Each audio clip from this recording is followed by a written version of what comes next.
میرے عزیزوں، ایک اور فتنہ جنم لیا ہے انٹرنیٹ کی سرزمین پر، گوہر شاہی فتنہ۔ گوہر شاہی، لوگ اس کو دیکھ کر کے اس کی تعلیمات سے متاثر ہو جاتے ہیں۔ تصوف کی بڑی بڑی باتیں کرتا ہے ایک شخص اور لوگوں کو گمراہ کرتا ہے، کبھی نفس کی باتیں، کبھی نماز کی باتیں، کبھی معرفت کی، کبھی طریقت کی۔ بھولے بھالے مسلمان یہ سمجھتے ہیں کہ اس سے زیادہ علم کس کے پاس ہے۔ اے میرے عزیزو، اس سے بھی زیادہ تعجب کی چیزیں تمہارے پاس آتی رہیں گی۔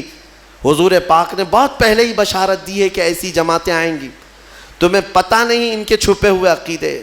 یہ گوہر شاہی فتنہ کیا ہے؟ یہ اپنے ایک پیر کو مانتے ہیں جس کو یہ کہتے ہیں کہ وہ رب الارباب ہے، معاذ اللہ، یعنی تمام خداؤں کو بھی پالنے والا ہے۔ وہ پتہ نہیں کون سے خداؤں کو پالنے والا ہے، لیکن ان کا عقیدہ یہ ہے کہ وہ رب الارباب ہے۔ یہ لفظ ہے، میں نے سنا ہے، کھلی ہوئی، یہ کھلا ہوا ارتداد ہے، ان کا اسلام سے بھی تعلق نہیں، اور لوگ اس کو تصوف کا بادشاہ سمجھے بیٹھے ہوئے ہیں، کہتے ہیں ہم کو سیدھا راستہ مل گیا۔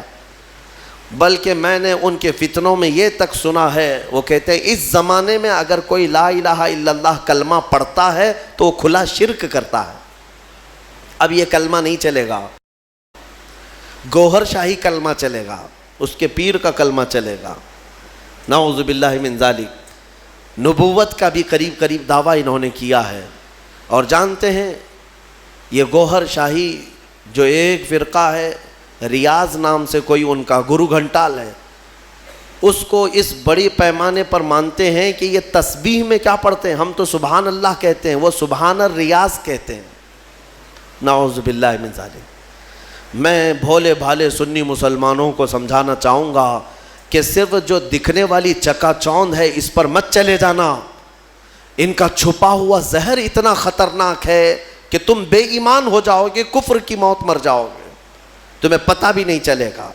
ہو سکتا ہے 90 باتیں ان کی اچھی لگتی ہوں، تصوف کی، طریقت کی، معرفت کی، لوگوں کو کا دل موہ لیتی ہیں باتیں، انسان کے اندر کی حقیقت بتا رہا ہے، انسان کے عروج و ارتقاء کی منزلیں بتا رہا ہے، انسان کے برزخی زندگی بتا رہا ہے، تو لوگوں کو نیا پن اچھا لگتا ہے، اٹریکٹ ہوتے ادھر چلے جاتے ہیں، لیکن تمہیں پتہ نہیں اس اٹریکشن میں آپ کب کے دین کھو بیٹھتے ہو، ایمان چلا جاتا ہے۔ جو شخص دنیا میں اپنے پیر کو یہ عقیدہ رکھتا ہو کہ یہ رب الارباب ہے، یعنی رب کو بھی پالنے والا ہے، معاذ اللہ، اور یہ عقیدہ رکھتا ہو کہ تسبیح اسی کی پڑھی جائے گی، اور یہ عقیدہ رکھتا ہو کہ کلمہ اس زمانے میں لا الہ الا اللہ پڑھنا کھلا شرک ہے، نعوذ باللہ، پھر اس کا دین اسلام سے کیا تعلق ہے؟ یہ یہودیوں کے پالے ہوئے وہ لوگ ہیں جو اسلام کو پڑھتے ہیں اور اسلامی لباس پہن کر کے ہماری جماعتوں میں آتے ہیں۔ لہٰذا میں سب کو الرٹ کرنا چاہوں گا، اس فتنے سے اپنے آپ کو بچاؤ۔ میں بہت دور دور جا کر کے دیکھا، چھوٹے چھوٹے علاقوں میں صرف انٹرنیٹ کو دیکھ کر کے لوگ اس کے مرید ہو گئے، اس کے گرویدہ ہو گئے، اس کے پیچھے ہو گئے۔ کسی وقت انشاءاللہ العزیز میں پورا آپریشن کروں گا اس کا، اس لیے کہ میں بہکتے ہوئے کئی لوگوں کو دیکھا ہے۔ بہرحال